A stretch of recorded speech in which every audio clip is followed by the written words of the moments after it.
Gothic horror is so back, you guys. I have now seen Robert Eggers' Nosferatu twice, and I am pleased to report that it is absolutely incredible. Unsurprisingly, as usual, Eggers can be trusted to wholly understand the source material and the historical setting that he's working with. Somehow that's a rarity in Hollywood. From the lighting and compositions to the costuming to the small details, this new take on Nosferatu is both a stunning love letter to the original 1922 silent film by F.W. Murnau and its own completely individual take. Eggers took the liberty to add depth to all the characters, as well as changing the look of Count Orlok himself in a way that I think absolutely benefits the character. With a cast including Bill Skarsgård, Lily Rose Depp, and Nicholas Hoult, Nosferatu 2022, sorry I meant to say 2024, is a great encapsulation of the beauty and terror of classic Gothic literature. There's a reason it's one of my personal favorite genres. But did you know that this movie almost never existed? Not just because Eggers himself struggled to get it produced, but because a historic lawsuit between the original Nosferatu creators and the estate of Bram Stoker, the author of Dracula, very nearly wiped all traces of Nosferatu from history. This is a tale of the most haunting thing of all. No, not vampires. International copyright law.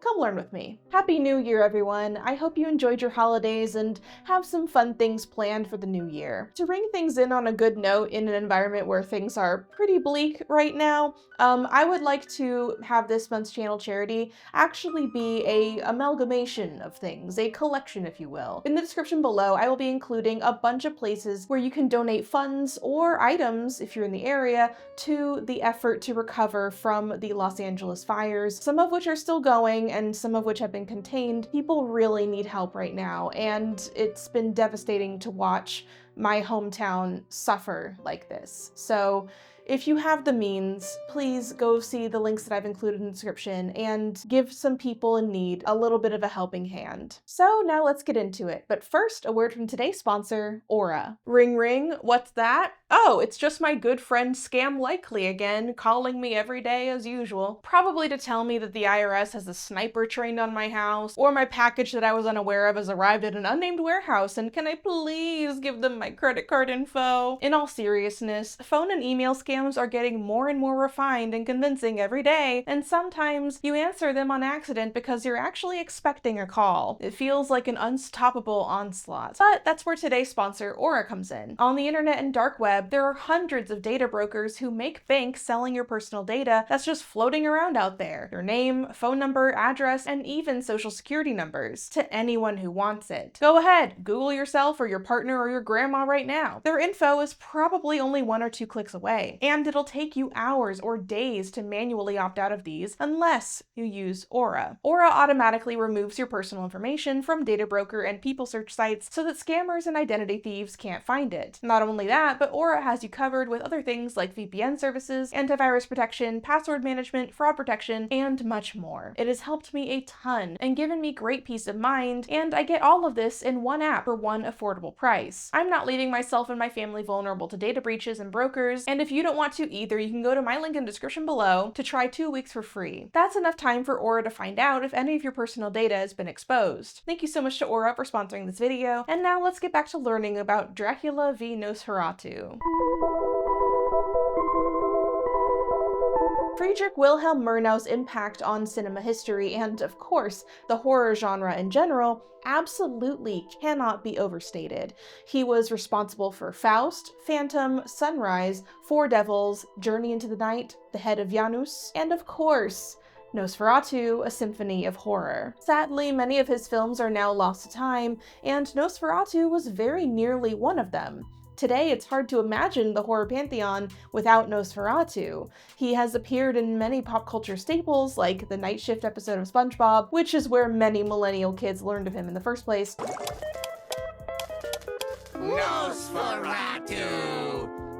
Although until now, he has largely been overshadowed by Dracula, his inspiration and the very thing that almost wiped him from history.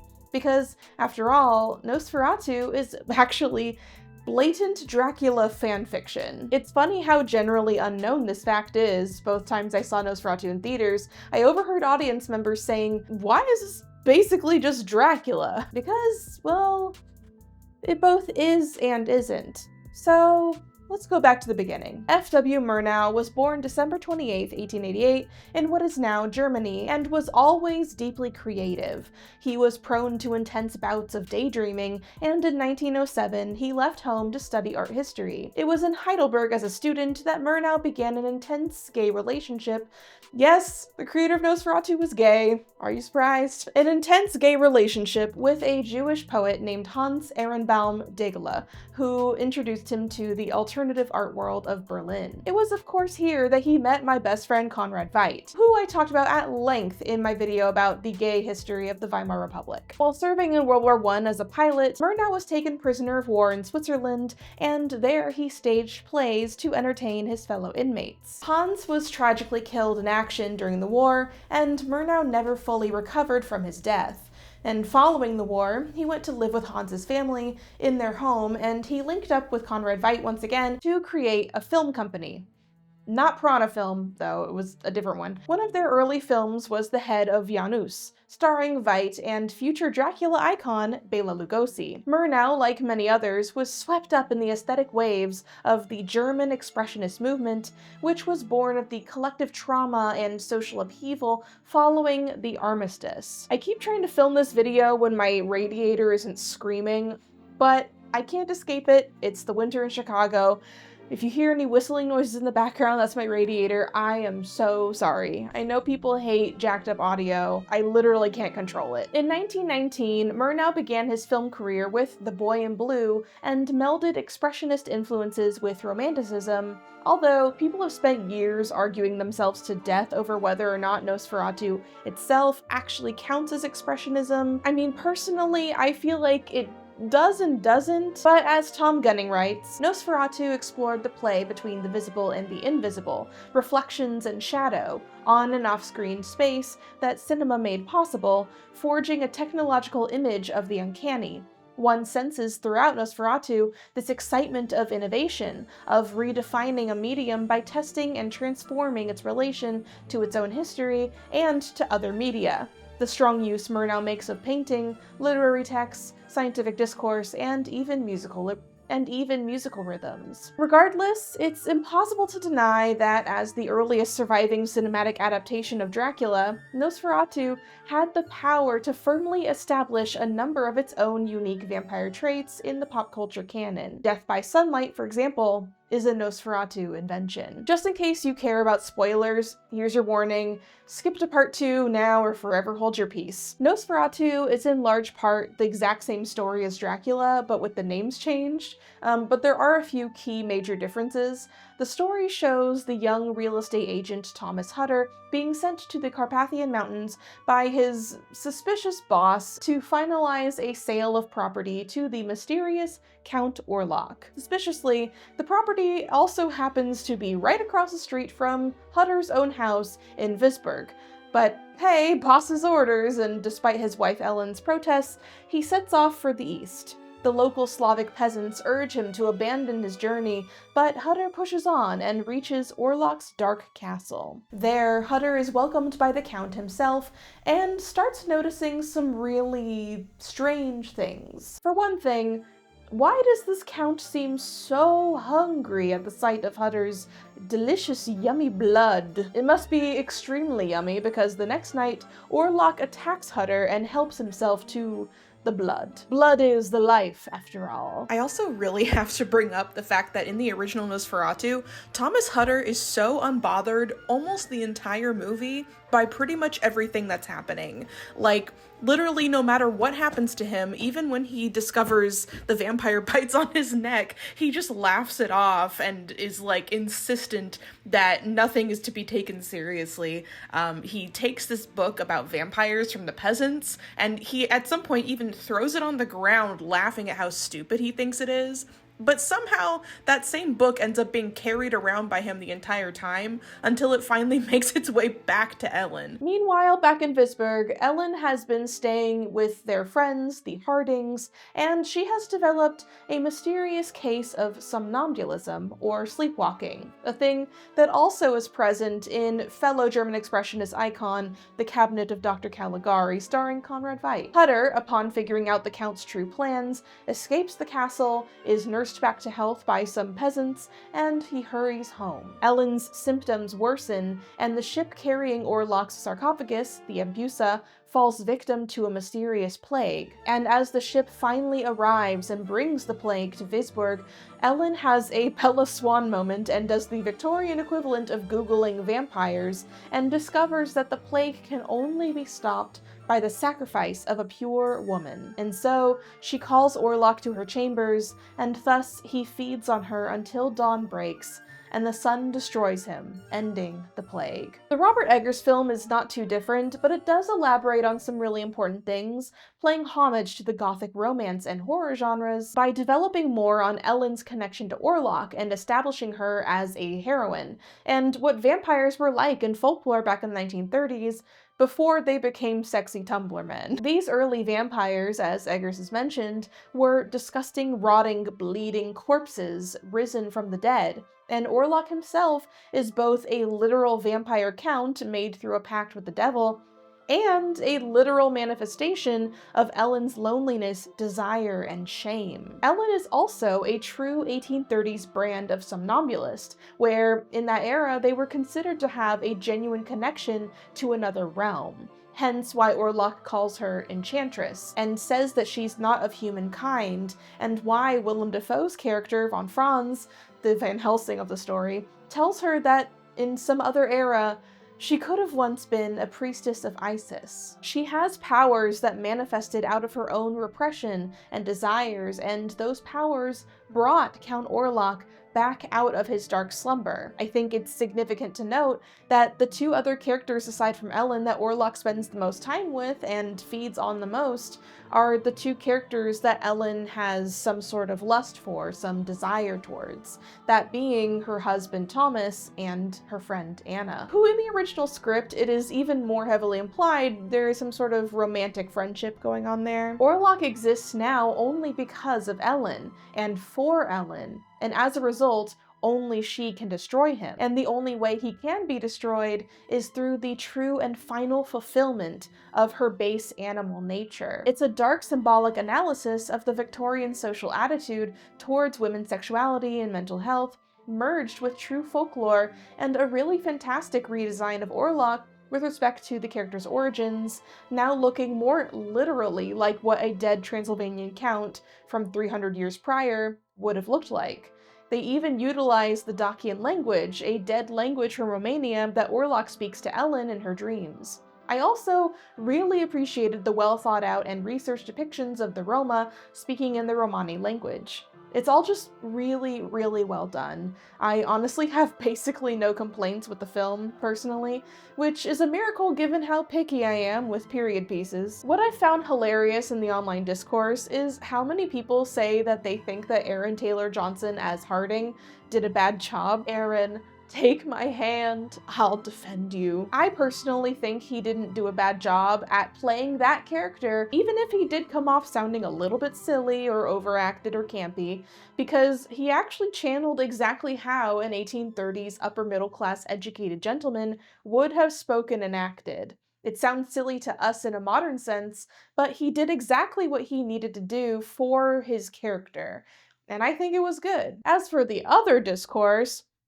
we are literally not going to get into that. We would be here for 5 million hours. So anyway, enough about 2024's Nosferatu. Let's get back to the first one. Grandpa Nosferatu was created in a uniquely dark social environment. 19% of German men had died in World War I, the economy was crumbling under inflation and the burden of monetary reparations, Russia had just been toppled in a revolution, the German Kaiser's government had been toppled as well, and the looming beginnings of the Nazi Party were on the horizon.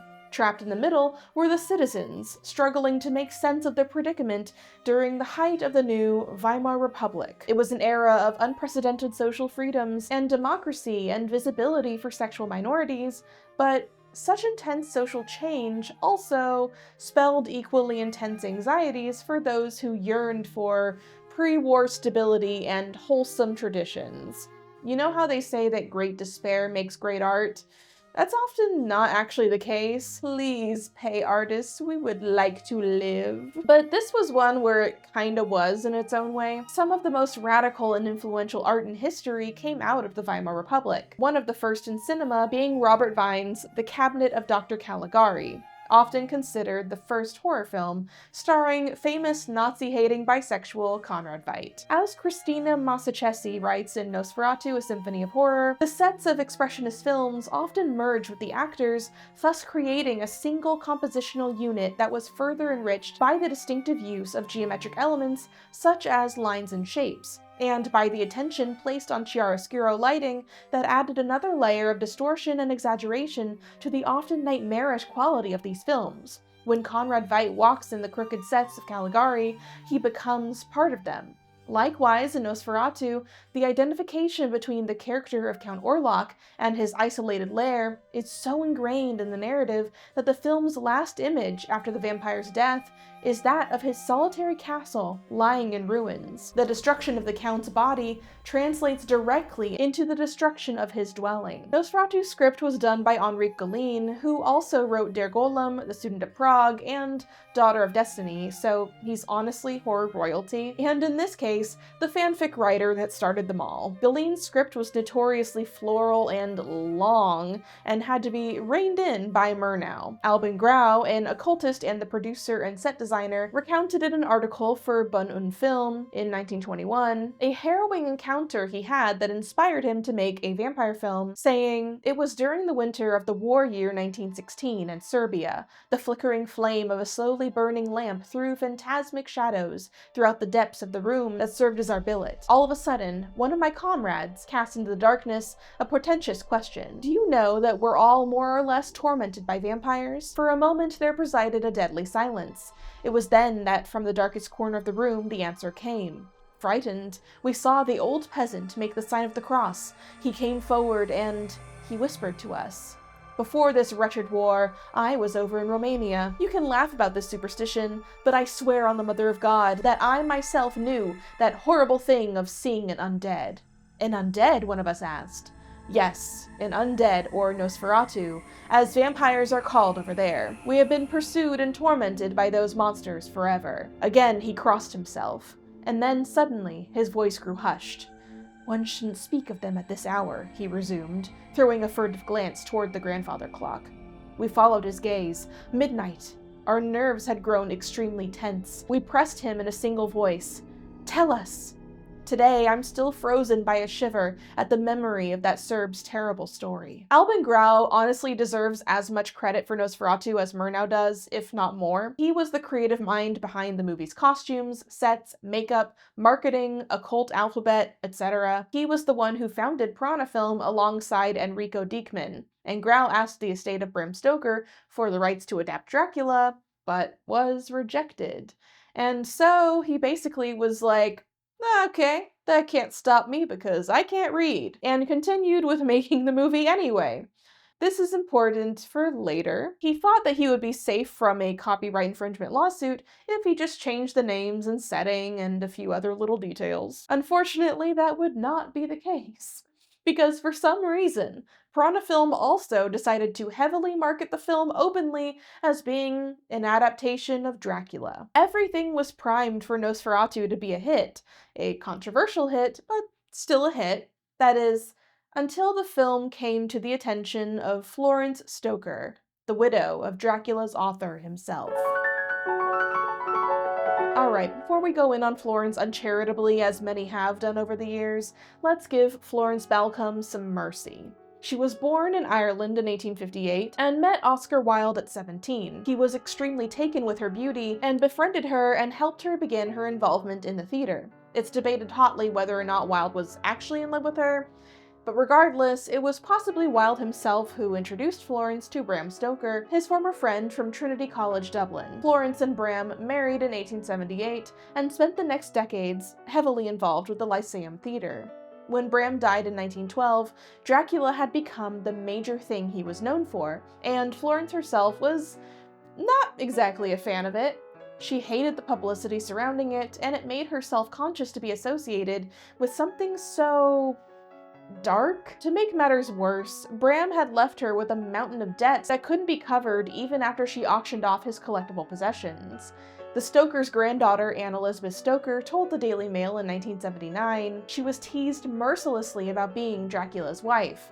It really wasn't fair. Wherever Florence went, she was associated with Dracula, and yet it was now essentially her only income.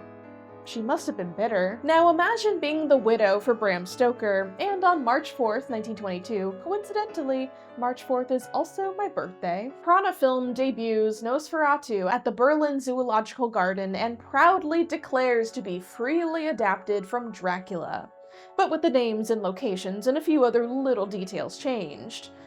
How would you have reacted? As soon as Florence discovered the existence of Nosferatu, she hurriedly got in contact with a man named G. Herbert Thring. For the first time, Florence was more bloodthirsty than the undead count, who had been haunting her for years. One thing to note first was that Prana Film was a relatively small studio at the dawn of the film industry, and Nosferatu had a very small budget. It was shot largely on site in Eastern Europe, rather than building magnificent sets like other German expressionist films like Caligari. Not to mention, they had blown a ton of money on the premiere, literally even more money than the film's own costs, which featured a live orchestra and other marketing schemes, including interviewing Max Schreck in costume on set. All of this spending seemed to Florence that Prana Film clearly had money, and she wanted that money. Problem was, by the time she sued them, they had already spent it on Nosferatu. Florence saw it as a flashy insult, while she, the widow of the creator of Nosferatu's source material, languished in dire financial straits. Florence sued Prana Film through the British Incorporated Society of Authors, who were not exactly thrilled about the whole thing. G. Herbert Thring was their liaison and handled much of the correspondences, and his distaste for the whole situation is very palpable. In 1922, he wrote to Florence, "You will remember that this case was originally taken up in the hope that our lawyer might be able to settle out of court. The question has now become so complicated and the legal point so difficult that I doubt the society could afford to carry the matter any further." Well, over the next 3 years, the society carried the matter much further than they ever wanted to. The reason being, while Florence Stoker had no money, what she did have was a great deal of friends in high places that she knew from her years at the Lyceum Theatre. And those friends continued to push the society to keep fighting Prana Film to kill Nosferatu. The only thing they could manage was convincing Florence not to try going to court in every country that debuted Nosferatu. Germany was proving to be a difficult enough war zone. At long last, the case went to German court in 1924. At first, things seemed pretty promising for Florence. She was awarded £5,000, which is nearly £390,000 today. But then, the Deutsche Amerikanische Film Union, which was holding onto the rights to Nosferatu because Prana was bankrupt, filed several appeals that made that hope of repayment grow dimmer and dimmer. So, Florence gave up on money. Time to go scorched earth. Literally. She now insisted that all copies of Nosferatu be burned. And by the next year, Prana Film finally gave up the case, withdrew, and the court ordered all copies of Nosferatu to be cast into fire. Nosferatu had finally been slain. Right?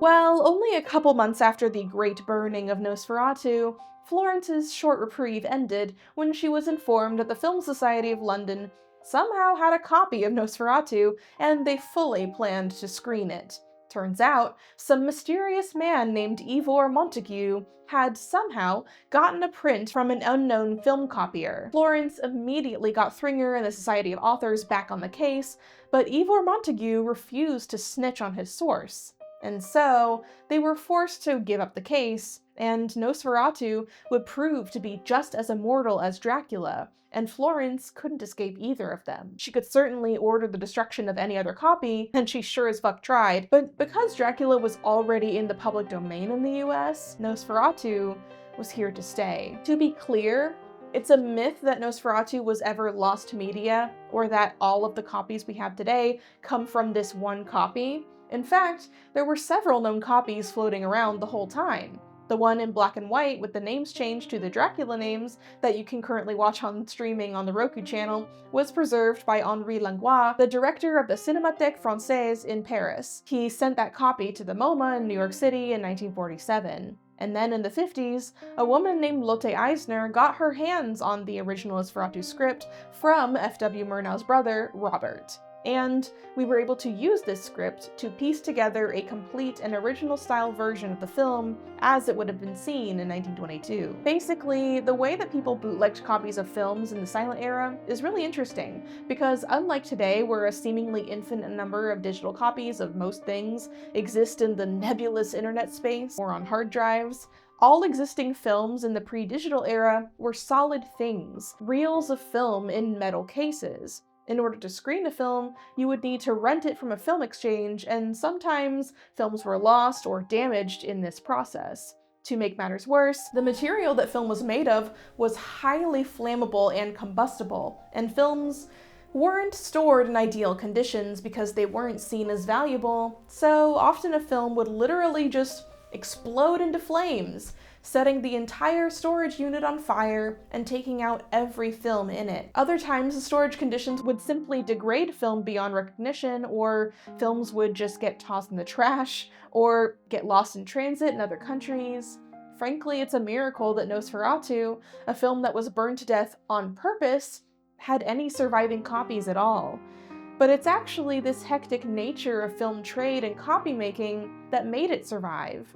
Nosferatu would not see a US release until 1929, when a copy finally somehow ended up in New York City with a group of films handled by Russian Art Film Co. Not surprising, this era in Russia was a golden age of film piracy. This is the same reason we have Different from the Others, starring Conrad Veidt and produced by Magnus Hirschfeld.